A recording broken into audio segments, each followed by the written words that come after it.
Hello friends, welcome back to my YouTube channel. Friends, सेम के सामने सैमसंग का inverter model single door refrigerator है। इसमें क्या है, कूलिंग नहीं हो रही है बिल्कुल। तो ये दिक्कत अगर आपके सामने में आ रही है तो आप उसको कैसे ठीक कर सकते हैं। और एक चीज़ ध्यान रखें कि ये जो फ्रिज है वो इन्वर्टर मॉडल। तो यहाँ पे हमने पीसीबी को ओपन करा, उसके बाद हमने देखा यहाँ पे क्या है 6 टाइम लाइट बिलिंग कर रही थी ये पीसीबी, वो आप काउंट कर सकते हैं। तो ये आप देख लें कि कितने टाइम ये लाइट बिलिंग कर रही है। उसके बाद मैं आपको बताऊंगा कि इसमें क्या फॉल्ट है। 1 2 3 4 5 6 मतलब 6 टाइम लाइट बिलिंग कर रही है ये पीसीबी। सिंगल डोर रेफ्रिजरेटर में अगर 6 टाइम लाइट बिलिंग करती है पीसीबी तो वहाँ पे क्या दिक्कत होता है। सबसे पहले तो क्या होता है, इसका कंप्रेसर जो होता है वो ऑन नहीं होता है और इसकी जो आगे लाइट होती है बस वही जलती है और बाकी जो मतलब जो बल्ब होता है वो जलता है, बाकी कंप्रेसर ऑन नहीं होता है।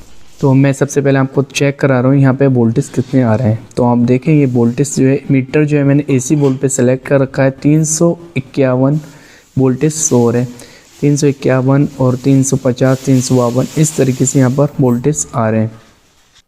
तो अगर कभी भी आपका जो सैमसंग का single door refrigerator inverter model है तो वहाँ पे क्या है, अगर वोल्टेज ओवर होते हैं, वोल्टेज बहुत ज़्यादा आते हैं तो आपका कंप्रेसर ऑन नहीं होगा। और सिंगल डोर जो पीसीबी होगी सिंगल डोर की, तो वहाँ पे क्या है 6 टाइम लाइट बिलिंग करेगी। तो आप इस चीज़ को ध्यान रखें कि अगर पीसीबी 6 टाइम लाइट बिलिंग करती है तो आपके वहाँ पे वोल्टेज बहुत ज़्यादा है, तो आप वोल्टेज चेक करें। अभी क्या है, फ़िलहाल मैंने ऑन कर दिया है और उसके बाद जो है ऑन हो जाएगा। उसके बाद मैं आपको दिखाता हूँ कि इसका जो फ्रिज है वो ऑन होता है नहीं। उसके बाद मैं आपको वोल्टेज भी चेक करके दिखाऊंगी। यहाँ पे क्या है, इसका जो स्टेबलाइज़र था जो मतलब घर की पूरी लाइट ऑपरेट कर रहा था वही ख़राब था और जो सप्लाई है एक्स्ट्रा मतलब सप्लाई दे रहा था। तो ये दिक्कत थी, तो हमने क्या है उसको स्टेबलाइज़र को हटा के उसके बाद डायरेक्ट कनेक्शन कर दिए उसके, और उसके बाद वोल्टेज ठीक हो गए। वोल्टेज भी मैं आपको दिखाऊंगा कि वोल्टेज उसके बाद कितने ऑन हो रहे हैं।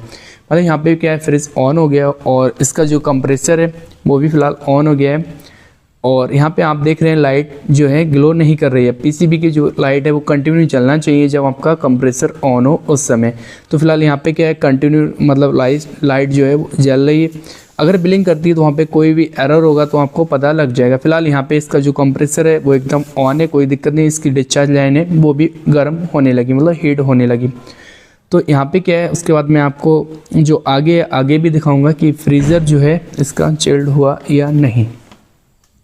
तो यहाँ तक तो एक चीज़ क्लियर हो गई। अगर आपके सामने भी अगर ये दिक्कत आ रही है तो आपको वोल्टेज को चेक करना है। तो यहाँ पे क्या है, इसका जो फ्रीज़र है वो हल्का हल्का ठंडा होने लगा क्योंकि जस्ट अभी ऑन हुआ है, कोई ज़्यादा टाइम नहीं हुआ है। तो अभी फ़िलहाल थोड़ा ही ऑन मतलब ठंडा हुआ है। उसके बाद क्या है, कंटिन्यू 10 मिनट तक चलता रहेगा, फिर ये चिल्ड हो जाएगा। बाकी हमने इसको पूरा ओपन किया था, देखा था कि दिक्कत क्या है, तो उसका सेंसर भी निकला है। सेंसर भी अभी फिट कर देंगे उसको हम, जो इससे कि अगर सेंसर निकल जाता है तो वहाँ पे कूलिंग को सेंस नहीं करता है तो ओवर आइस जमेगी और कंटिन्यू कंप्रेसर भी चलेगा। तो सबसे पहले क्या वोल्टेज मैं आपको चेक करके अब दिखाता हूँ। तो यहाँ पे जो वोल्टेज आप देख रहे हैं तकरीबन, मैं ठीक से लगाता हूँ फिर दिखाता हूँ, 245 44 40 इस तरीके से वोल्टेज शो हो रहे हैं। यहाँ पे 245 हो रहे हैं। तो यहाँ पे क्या है, 220 से 200 अगर 50 तक वोल्टेज आते हैं तो आपका जो कंप्रेसर है वो कंटिन्यू चलेगा, पीसी कोई एरर नहीं देगी। तो फ्रेंड्स, ये इन्फॉर्मेशन कैसी लगी, अगर अच्छी लगी हो तो वीडियो को लाइक कर देना, चैनल पर न्यूज़ के चैनल को सब्सक्राइब कर देना। Thank you for watching.